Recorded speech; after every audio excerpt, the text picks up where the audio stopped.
अज्ञानतिमिरान्धस्य ज्ञानाञ्जनशलाकया चक्षुरुन्मिलितं येन तस्मै श्रीगुरुवे नमः। श्रीचैतन्यमनोभीष्टं स्थापितं येन भूतले स्वयं रूपः कदा मह्यं ददाति स्वपदान्तिकम्। श्रीकृष्ण चैतन्य प्रभु नित्यानंद श्री अद्वैत गदाधर श्रीवासदि गौर भक्त वृंद। हरे कृष्णा कृष्णा कृष्णा हरे हरे, हरे राम राम राम हरे हरे। हरे कृष्णा। जय श्री राम, जय हनुमान। आज प्रभु रामचंद्र के परम प्रिय सर्वोत्तम भक्त श्री हनुमान जी का जन्मोत्सव है और इस उपलक्ष्य में हमारी ये इच्छा है कि आपको हनुमान चालीसा कैसे निर्माण हुआ उसके बारे में बताएं। तो ये कहानी कलयुग की है, जब तुलसीदास जी इस विश्व में थे और एक उधर वाराणसी में एक विवाह हुआ और नव दंपति विवाह होकर स्थिर हो गए गृहस्थ आश्रम में। लेकिन कुछ ही दिनों में वो जो पति था नव विवाहित, उसका किसी कारण देहांत हो गया और सब लोग दुखी हो गए। उसका शव लेके जा रहे थे तो संत तुलसीदास जी महाराज के घर से वो शव जा रहा था। उस समय उसकी पत्नी ने कहा कि आप तो भगवान के भक्त हो, आप चाहे तो कुछ भी हो सकता है। तो संत तुलसीदास जी ने कहा कि राम नाम जप करो, और संत तुलसीदास जी ने भी राम नाम जप किया और वो शव जो है वो कांपने लगा और उठकर बैठ गया और स्वयं भी राम नाम जप करने लगा। इस प्रकार से वो शव जो है वो जीवित हो गया और ये चमत्कार जो है उसकी बात सब जगह फैल गई। फैलते फैलते अकबर जी का एक बहुत बड़ा मंत्री था, उसका नाम था तोरड़मल। वो तोरड़मल के माध्यम से अकबर उस समय सम्राट था, फतेहपुर सीकरी में रहा करता था, उसे भी ये खबर मालूम पड़ी। तो उसने तोरड़मल को कहा कि जाओ इस चमत्कारी बाबा को मेरे दरबार में ले आओ। तो अकबर के सैनिक आए और उन्होंने अपने रुबाब में घरों से कहा, हे तुलसीदास, तुम्हें अकबर महाराज बुला रहे, चलो। तो तुलसीदास जी ने कहा कि मुझे किसी राजा वाजा को मिलने की जरूरत नहीं, मैं तो राम भक्त हूँ, राम नाम जपता हूँ, मुझे किसी राजा को मिलने की आवश्यकता नहीं। तो ये जब खबर पहुंची अकबर को तो अकबर ने आदेश दिया, अगर ऐसे ही नहीं आ रहा है हमारा मेहमान बन के, तो उसको बंदी बना के ले आओ। तो उसको बंदी बनाकर लाया गया और अकबर के फतेहपुर सीकरी के दरबार में प्रस्तुत किया गया।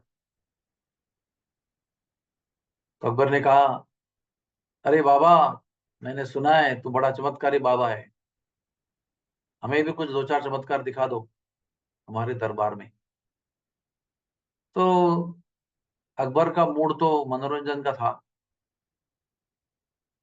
जैसे कोई जादूगर को बुलाते ना और उसके साथ उसके द्वारा जादू करवाते हैं तो मनोरंजन होता है। तो उसी भाव से वो संत तुलसीदास को देख रहा था। तो तुलसीदास जी ने कहा कि मैं तो कोई चमत्कारी नहीं हूँ, सब कुछ प्रभु का नाम करता है, प्रभु ही करते हैं। मैं तो प्रभु का नाम जपता हूँ और प्रभु का नाम जपते ही सारे चमत्कार हो जाते हैं। इसका अर्थ हुआ कि मैं कुछ चमत्कार नहीं दिखाऊंगा। तो अकबर को क्रोध आया, उसने कहा कि ठीक है, इसको कारागृह में बंद कर दो, देखता हूं इसका राम नाम क्या चमत्कार करता है। तो संत तुलसीदास जी को कारागृह में बंद कर दिया। तो संत जो होते हैं ना, वो कोई भी समस्या उनके जीवन में आती है तो उसको स्वेच्छा से उसको तपस्या में रूपांतरित कर देते हैं। हम लोगों को जब तपस्या करनी होती है तो हम उसको समस्या के रूप में देखते हैं। जैसे एकादशी का उपवास है, तो हम सोचते हैं, बाप रे कितनी बड़ी समस्या है, 24 घंटे अभी कुछ खाने को नहीं। तो तपस्या का मौका है तो उसको हम समस्या के रूप में देखते हैं। और संत लोग समस्या आती है तो उसको तपस्या में बदल देते हैं। तो मैंने कहा अच्छी बात है, बहुत दिन अभी अकेले एकांत में रहने को मिलेगा, राम नाम का जप लेंगे, जप करेंगे, हनुमान जी का स्मरण करेंगे। तो उन्होंने हनुमान जी को स्मरण किया और वहीं अकबर के कारागृह में बैठकर रोज एक दोहा लिखा। 40 दिन में 40 दोहे लिखे। इस प्रकार से हनुमान चालीसा का निर्माण हुआ। सबसे पहले उन्होंने प्रभु राम का स्मरण किया और हर रोज एक दोहा लिखा। जय हनुमान ज्ञान गुण सागर, जय कपी सती लोक उजागर। इस प्रकार से एक एक करके जब 40वें दिन उनका 40वां दोहा लिखकर समाप्त हुआ, उस समय फतेहपुर सीकरी इस शहर में दशों दिशाओं में से अनंत बंदर जो है वो प्रकट हुए, घुस पड़े और हर एक व्यक्ति के घर पे जाकर ये करोड़ों अब्जों खरबों बंदर सबके कपड़े फाड़ दिए, सबके अलंकार यहाँ वहां कर दिए, घर भर तितर बितर कर दिए, सब कुछ अन्न भंडार सब खत्म हो गए। अकबर का भंडार खाली हो गया। अकबर के नगर में फतेहपुर सीकरी में जितने भी लोग निवासी थे, उन सबके घर में हाहाकार मच गया, तूफान मच गया, हाहाकार मच गया। अकबर को भी एक बिना खिड़की वाले बंद कमरे में रहना पड़ा, क्योंकि बंदर उसको भी नहीं छोड़ रहे थे। इतना बड़ा हाहाकार हो गया। तो अकबर के दरबार में एक जैसे होता है ना राजगुरु, राजा के राजगुरु होते हैं, तैसे मुसलमानों के हाफिज होते हैं। वो हाफिज जो है वो राजा को मार्गदर्शन करते हैं।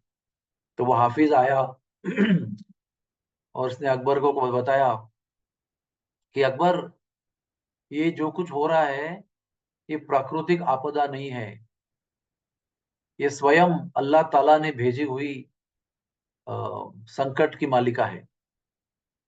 ये किसी प्रकार का वैश्विक संकट नहीं है। तुमने अल्लाह के किसी प्यारे बंदे का अपराध किया है, इसलिए अल्लाह ने क्रोधित होकर ये भयंकर हाहाकार मचाया है।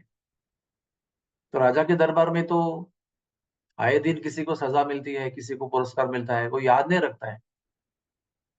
तो हाफिज कहता है, याद कर, याद कर, तूने किसी का अपराध किया है, किसी संत का, किसी अल्लाह के प्यारे भक्त का अपराध किया है। तो अकबर को तुरंत याद आती है, अरे 40 दिन पहले मैंने किसी संत को पकड़ के लाया था और उसने चमत्कार नहीं दिखाया, उसने मुझे कारागृह में बंद कर दिया था। तो हाफिज ने कहा, जा उसके चरणों में गिर, उसकी क्षमा मांग, तो रहम की मांग कर। तो अकबर वहां से उठा और भाग के कारागृह में जाकर तुलसीदास के चरणों में गिर पड़ा और तुलसीदास को क्षमा याचना की और कारागृह से रिहा कर दिया।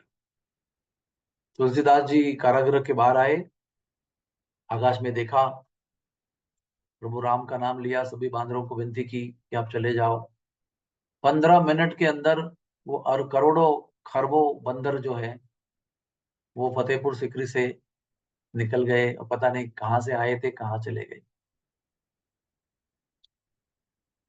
तो फिर अकबर ने कहा, महाराज जी मुझे आप कुछ आज्ञा दीजिए, कुछ उपदेश कीजिए। मैं कहा, तुरंत फतेहपुर सिकरी छोड़कर चले जाओ। तो अकबर ने अपना जो निवास था वो बदल दिया, वो दिल्ली के अपने महल में चले गए और एक फतवा निकाला, इसके आगे प्रभु राम और प्रभु राम के भक्तों का कोई विरोध नहीं करेगा, कोई अपराध नहीं करेगा, सब फतवा निकाला। और अकबर के पूरे काल में राम भक्तों को, हनुमान भक्तों को किसी ने कष्ट नहीं दिया। तो कहने का तात्पर्य यह है कि जो इस विश्व का सबसे छोटा ग्रंथ है, केवल 40 दोहा है उसके अंदर, वो भी एक ग्रंथ है पूरा, और किसी शास्त्र से निकला नहीं है वो अयोध्या कांड का स्मरण कर रहे थे, तो उस समय एक स्वतंत्र ग्रंथ निकला जिसका नाम है हनुमान चालीसा। इस हनुमान चालीसा में हनुमान जी के अलग अलग 108 नाम हैं। इस हनुमान चालीसा को आप गाएंगे तो हनुमान नाम की एक माला आपकी हो जाएगी। और हनुमान ये नाम 4 बार आता है। धर्म, अर्थ, काम और मोक्ष को प्रदान करने वाले हनुमान, ये हनुमान नाम 4 बार आता है।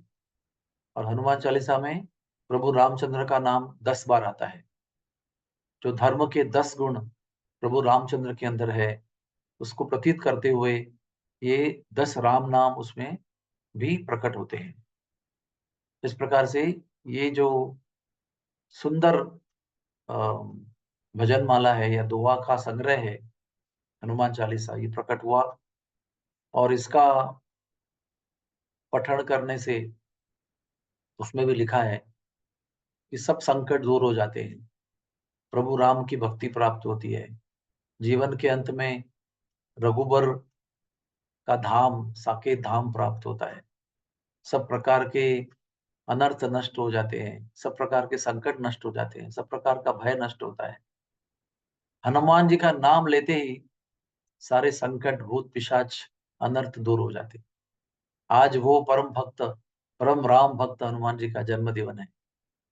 स्वयं शंकर जी के अवतार है, शंकर जी के पुत्र भी हैं, और शंकर जी के तेज से उनका जन्म हुआ है।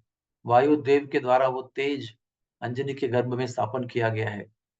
इसलिए हनुमान जी शंकर पुत्र भी है, वायु पुत्र भी है, और लौकिक दृष्टि से केसरी और अंजनी पुत्र भी है, जिनका जीवन का उद्देश्य केवल राम की संतुष्टि है। और उन्हें ब्रह्मचर्य बहुत प्रिय है, ज्ञान बहुत प्रिय है, और सादगी बहुत प्रिय है। तो जो भगवान के विषय में ज्ञान रखते हैं, ब्रह्मचर्य का पालन करते हैं, और अपने जीवन में सादगी रखते हैं, ऑनेस्टी, सरलता रखते हैं, वो हनुमान जी को प्रिय हो जाते हैं। और भक्तों का जब चरित्र हम गाते हैं तो उसका फल उसका चरित्र गाने के पहले ही प्राप्त हो जाता है। जब भगवान की लीला हम गाते हैं तो भगवान की लीला का जो फलश्रुति है, तो लीला को गाने के बाद, समाप्त होने के बाद प्राप्त होती है। तो हनुमान जी का गुणगान, कि प्रभु रामचंद्र की कृपा प्राप्त करना, एक ही बात है। तो आइए हम सब लोग आज के दिन कम से कम एक बार क्यों ना हो हनुमान चालीसा पढ़े। लेकिन हनुमान चालीसा में लिखा है, जो 100 बार, जो 100 बार इसको गाता है, वो सारे बंधन से छूटकर प्रभु के धाम प्रवेश करता है।